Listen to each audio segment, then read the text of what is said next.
Erev Tov, everyone.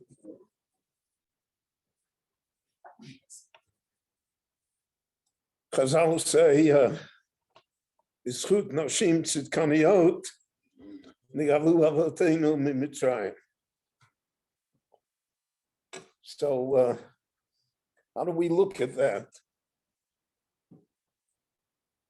So sometimes you look at it in a esoteric, in a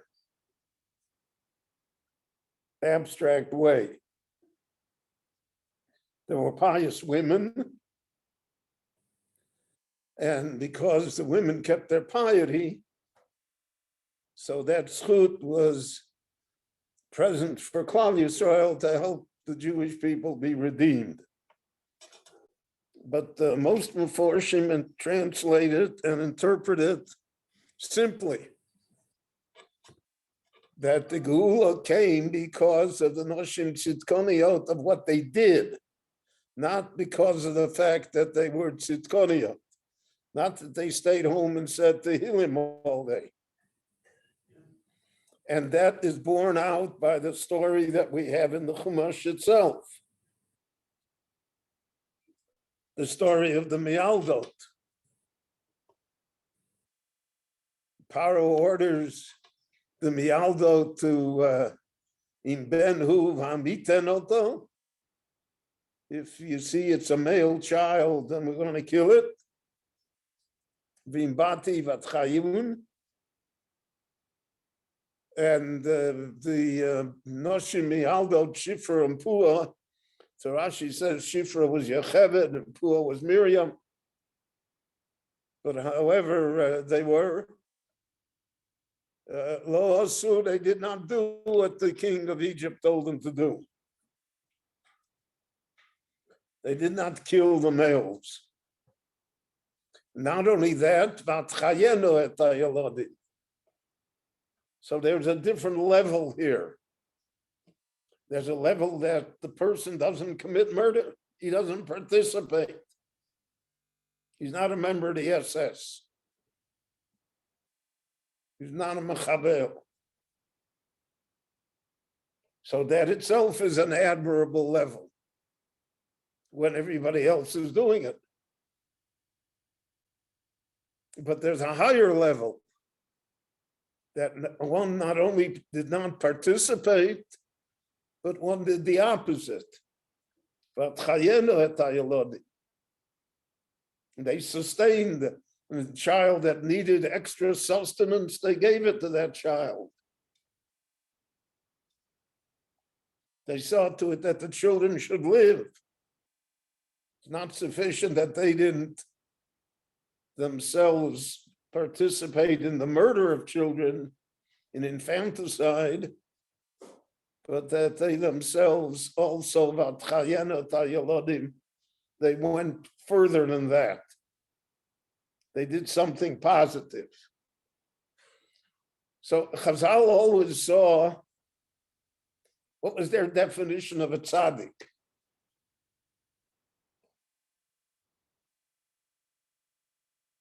So we think, a person that doesn't harm anybody is a tzaddik.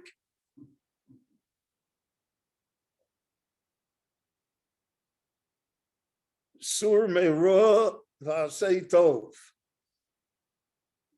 So the first step is certainly sur me'ra. Don't do things that are wrong.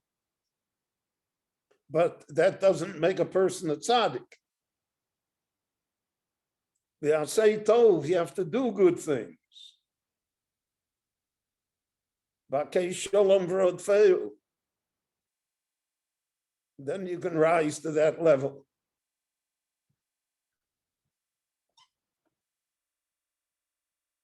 But there's an order to it, and the order is first sur me'ra and then asei tov, right?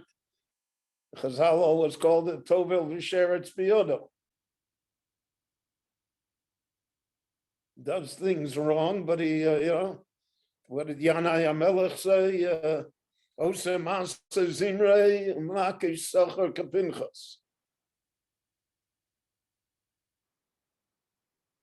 There's a marshal that I experienced in my own lifetime that my father-in-law was a Rav in Detroit. After the Second World War, there was a tremendous pent-up demand for housing in the United States. In the 5 years of the war, nobody moved, nobody built. And now when the war ended, people had money and the developers came. So this Jew came and he wanted to build 100 homes. So the city sold him a plot of land. But the plot of land that they sold him was the garbage dump. Was where all the zevel was. So what did he do? He took and he covered it all over with new earth, with dirt, and he built the homes, and he sold them all. And after a few years, the garbage started to seep up, and you couldn't live there. So I remember my father-in-law told me that's the Musar Sur Me'ro of Asay Tov. You don't build on a garbage dump. You have to go away from the evil, then we can talk about Asay Tov. So in the Pasuk it says, they did not do what the king of Egypt told them to do. That was the Sur Me'ro. That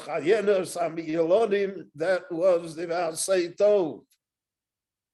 And they were rewarded in the same way.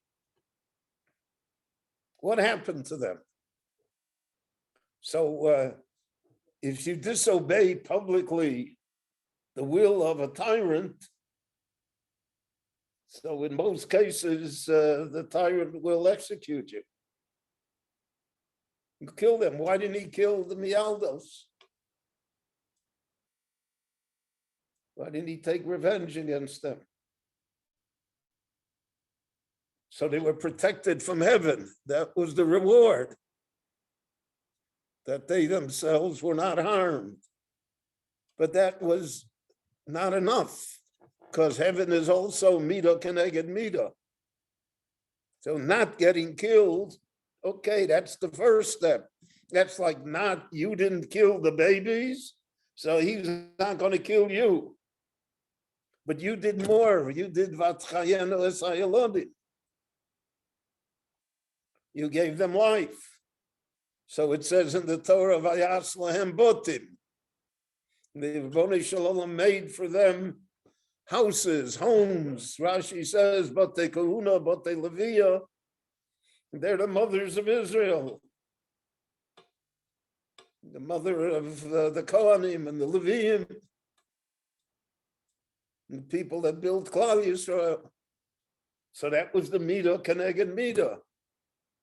That just as they did more, they weren't satisfied not to kill, but they did more. Vatchayenu sayalodim. So the Rebbeinu Shalom repaid them. They didn't get killed, but they got more. Vayas lahem botim, that they had Batei Kahuna and Batei Leviya that stemmed from them.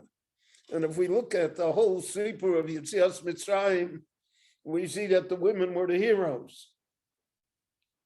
Shlomo HaMelech says in Shir HaShirim, Tachab Satapuach Orticha, that the women, the men gave up. Amram separates himself from Yocheved. He says, what am I going to bring children into such a world? I heard it from many people after the Second World War.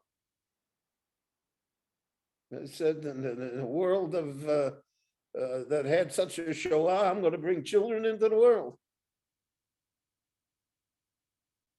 That's a human reaction. So Amram said, what? going to bring a child into the world that he should get bricked up in the wall. The Paro should persecute him. Yeah, but she didn't give up on him. She insisted they reunite and they had children. And what children they had. From them, Klal Yisrael till today is built. So that was also included in Vat Chayenu Sayalodi. It's an attitude that even though things may seem bleak, we're going to live for life. We're going to preserve life. We're not going to give up.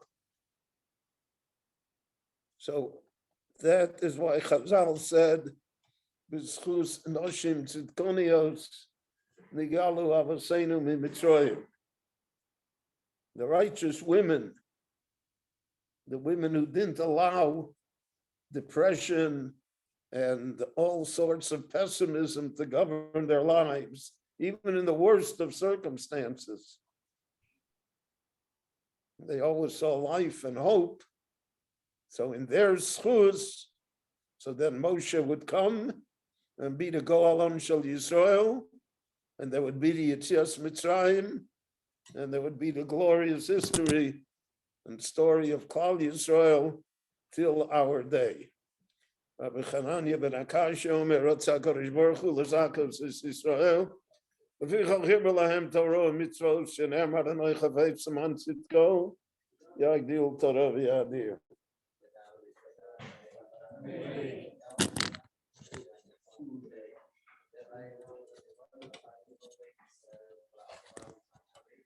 Amen.